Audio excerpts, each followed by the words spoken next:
Hello hi നമസ്കാരം. ഞാനിപ്പോൾ തിരുവനന്തപുരത്താണ് ഗൈസ്. ഒരു ഇവൻറ്റിൻ്റെ ഭാഗമായിട്ട് വന്നതാണ് ഒരു എഞ്ചിനീയറിംഗ് കോളേജിൽ. അതിൻ്റെ ഡീറ്റെയിൽസ് എല്ലാം എൻ്റെ ഇൻസ്റ്റാഗ്രാം സ്റ്റോറിയിൽ ഞാൻ പോസ്റ്റ് ചെയ്തിട്ടുണ്ട്. അതിവിടെ പറയേണ്ട കാര്യമില്ലല്ലോ. അപ്പോൾ തിരുവനന്തപുരത്ത് വന്നിട്ട് എനിക്ക് കിട്ടിയ മുറി എന്ന് പറയുന്നത് ഞാനായിട്ട് അന്വേഷിച്ച് കണ്ടുപിടിച്ചാണ്, വേറെ ആരെയും കുറ്റം പറയാൻ പറ്റില്ല. മുറി വൻ ശോകമായിട്ടാണ് എനിക്ക് തോന്നുന്നത്.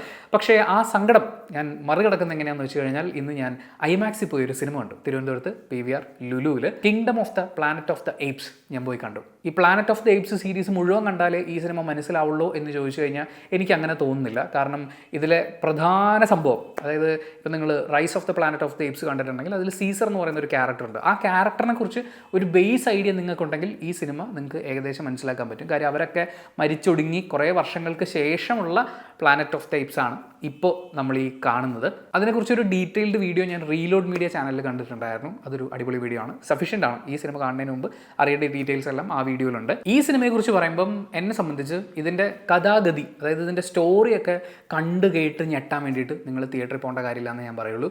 അത്ര ഭയങ്കരമായിട്ടുള്ളൊരു പുതുമയുള്ള കഥയോ അങ്ങനെ ഒന്നുമില്ല. അതായത് റൈസ് ഓഫ് എ ഹീറോ എന്ന് പറയുമ്പോൾ, അല്ലെങ്കിൽ ഒരു വൻ ലീഡർ ഉണ്ടായി വരുന്നു എന്ന് പറയുമ്പോൾ, ഹോളിവുഡ് സിനിമയിൽ നമ്മൾ സ്ഥിരമായി കാണുന്ന പാറ്റേൺസ് ഒക്കെ തന്നെ ഈ സിനിമയിലും ഫോളോ ചെയ്തിട്ടുണ്ട്. കുറേ സിനിമകളിലെ സീക്വൻസുകൾ, ഷോട്ടുകൾ, ഒരുപാട് കാര്യങ്ങൾ, സംഭവങ്ങൾ, അതൊക്കെ ഇതിൽ റീക്രിയേറ്റ് ചെയ്ത് പോകുന്ന പോലെയാണ് എനിക്ക് തോന്നിയത്. സിനിമ തുടങ്ങുമ്പോൾ അപ്പോക്കലിപ്റ്റോ എവിടേക്കോ ഫീൽ ചെയ്യുന്നുണ്ടായിരുന്നു. വോൾവറിൻ വരെ എനിക്ക് ഫീൽ ചെയ്ത മൊമെൻറ്റ്സ് ഉണ്ട്. ഐ ആം ലെജൻഡ് എന്ന് പറയുന്ന സിനിമ, അങ്ങനെ പലതരം കഥകൾ ഇങ്ങനെ വന്നു പോവുകയാണ്. പക്ഷേ അതൊരു ടിപ്പിക്കൽ പ്രഡിക്റ്റബിൾ ക്ലീഷയുടെ കഥയാണ്. അതിൽ വലിയ സംഭവമായിട്ടൊന്നുമില്ല. പക്ഷേ ഈ സിനിമ നിങ്ങൾ കാണുകയാണെങ്കിൽ, തിയേറ്ററിൽ പോയി കാണുകയാണെങ്കിൽ, അതിൽ ഒന്നാമത്തെ ഘടകം എന്ന് പറയുന്നത് ഇതിൻ്റെ VFX സൈഡാണ്. ഗംഭീര VFX, അവതാർ കൈൻഡ് ഓഫ് എന്നല്ല ഞാൻ പറയുന്നത്. ഇതിനകത്ത് ഈ എയ്പ്സിനെയൊക്കെ അവർ ടെക്സ്ചർ ചെയ്തിരിക്കുന്ന രീതി, അതിൻ്റെ ഒരു ഔട്ട്പുട്ട് വന്നിരിക്കുന്നത്, അവരുടെ ഇമോഷൻസിനെ അവർ ക്യാപ്ചർ ചെയ്ത് ഡെലിവർ ചെയ്തിരിക്കുന്നത് അത് ഗംഭീരമായിട്ടാണ്. വോയിസ് ആക്ടിങ് പരിപാടികളൊക്കെ അടിപൊളിയായിട്ട് എനിക്ക് ഫീൽ ചെയ്തു.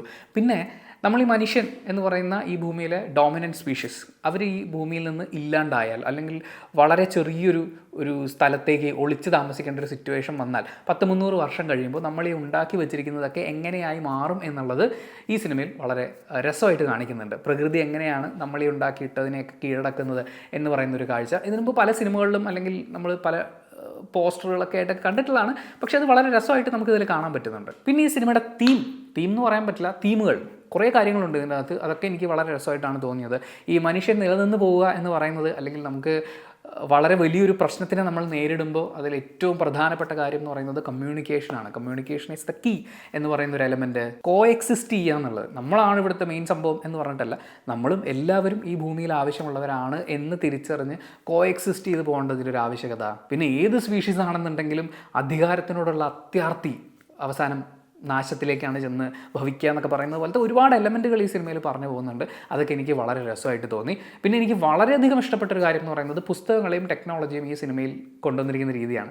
നമ്മളിപ്പോൾ എഴുതുകയും വായിക്കുകയൊക്കെ ചെയ്യുന്ന കാര്യങ്ങൾ കുറേ നാൾ കഴിയുമ്പോൾ ഏൻഷ്യൻ സ്ക്രിപ്റ്റ് എന്നൊക്കെ പറഞ്ഞിട്ട് ഇതിലെ ഓരോ സിമ്പലിനും ഓരോ അർത്ഥമുണ്ട് എന്നൊക്കെ പറഞ്ഞ് ആളുകൾ വ്യാഖ്യാനിക്കുമല്ലോ. അപ്പോൾ അതിനൊക്കെ വളരെ രസമായിട്ട് സിനിമയിൽ കൊണ്ടുവരാൻ ശ്രമിച്ചിട്ടുണ്ട്.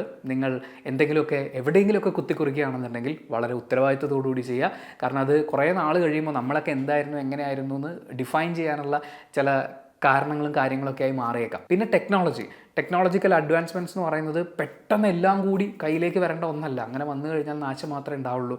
അപ്പോൾ കിട്ടുന്ന ആ അഡ്വാൻറ്റേജിനെ എങ്ങനെ ഉപയോഗിക്കണം, എങ്ങനെ കൺട്രോൾ ചെയ്യണം എന്നറിയാത്തവരുടെ കയ്യിലേക്ക് അത് വരരുതെന്ന് പറയുന്ന കുറേ എലമെൻറ്റുകളൊക്കെ വരുന്നുണ്ട്. പിന്നെ നല്ല രസമായിട്ട് തോന്നിയൊരു കാര്യം എന്ന് പറയുന്നത് ഈ റോമൻ അല്ലെങ്കിൽ ഗ്രീക്ക് എംപയർ അങ്ങനത്തെ സിനിമകളൊക്കെ വന്നിട്ടില്ലേ. അപ്പോൾ അതിനകത്ത് ഈ ആളുകൾ മറ്റുള്ളവരെ പിടികൂടുന്നത്, അടിമകളാക്കുന്നത്, അതിനൊക്കെ വേണ്ടിയിട്ട് അവർ ചെയ്യുന്ന ചില ടെക്നിക്കുകളുണ്ട്.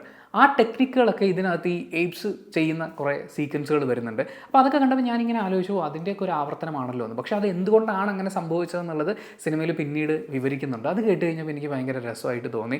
അവിടെയും പുസ്തകങ്ങൾ തന്നെയാണ് ഉപയോഗിക്കപ്പെടുന്നതെന്ന് പറയുന്ന ഒരു കാര്യമുണ്ട്. പക്ഷേ ഈ പറയുന്ന കുഞ്ഞു കുഞ്ഞു എലമെൻറ്റുകളൊക്കെ എനിക്ക് ഇഷ്ടമായി എന്ന് പറയുമ്പോഴും ഓവറോൾ സിനിമ നോക്കിക്കാണുമ്പോൾ ഇതൊരു റോൾ റിവേഴ്സൽ പരിപാടിയായിട്ടാണ് എനിക്ക് തോന്നിയത്. അതായത് നമ്മൾ ഡോമിനൻറ്റ് സ്പീഷീസ് ആണ്. നമ്മൾ കൂട്ടിലിട്ട് കാണുന്ന ജീവികളിൽ ഏതെങ്കിലും ഒന്ന് നമ്മളെക്കാൾ കൂടുതൽ ഡോമിനൻ്റ് ആയി മാറിയാൽ എങ്ങനെ ഇരിക്കും എന്ന് നിങ്ങളൊന്ന് ഇമാജിൻ ചെയ്ത് കഴിഞ്ഞാൽ നമുക്ക് തോന്നാവുന്ന ഒരു സ്റ്റോറി ലൈനും കാര്യങ്ങളൊക്കെ ഉണ്ടല്ലോ. അതൊക്കെ തന്നെയാണ് ഈ സിനിമയിൽ കാണാൻ പറ്റുന്നത്. പിന്നെ വില്ലൻ വളരെ വീക്കായിട്ടുള്ള ഒരു ക്യാരക്ടറായിരുന്നു, അല്ലെങ്കിൽ ആ വില്ലൻ സൈഡ് എന്ന് പറയുന്നത് വളരെ വീക്കായിട്ടുള്ള കാര്യങ്ങളായിരുന്നു. വളരെ പ്രെഡിക്റ്റബിൾ ആയിരുന്നു, ക്ലീഷേഡ് ആയിരുന്നു. ഇതിനകത്ത് പ്രത്യേകിച്ച് പുതുമയുള്ള ഒന്നും എനിക്ക് ഫീൽ ചെയ്തിട്ടില്ല. പിന്നെ സിനിമ കഴിഞ്ഞ് പുറത്തിറങ്ങുമ്പോൾ ആ മൊമെൻറ്റ്സ്, ഗംഭീര മൊമെൻറ്റ്സ് ആയിരുന്നു എന്ന് പറയുന്ന അങ്ങനത്തെ എന്തെങ്കിലും ഉള്ളതായിട്ട് എനിക്ക് തോന്നിയില്ല. ഒരു തിയേറ്ററിക്കൽ മസ്റ്റ് വാച്ച് എന്നൊന്നും ഞാൻ പറയില്ല, പക്ഷെ മോശമായിട്ട് തോന്നിയിട്ടില്ല, എന്നാലും എന്തോ ഒരു തൃപ്തി കിട്ടിയിട്ടില്ല. അത്രയാണ് എനിക്ക് ഈ സിനിമയെക്കുറിച്ച് പറയാൻ പറ്റുക.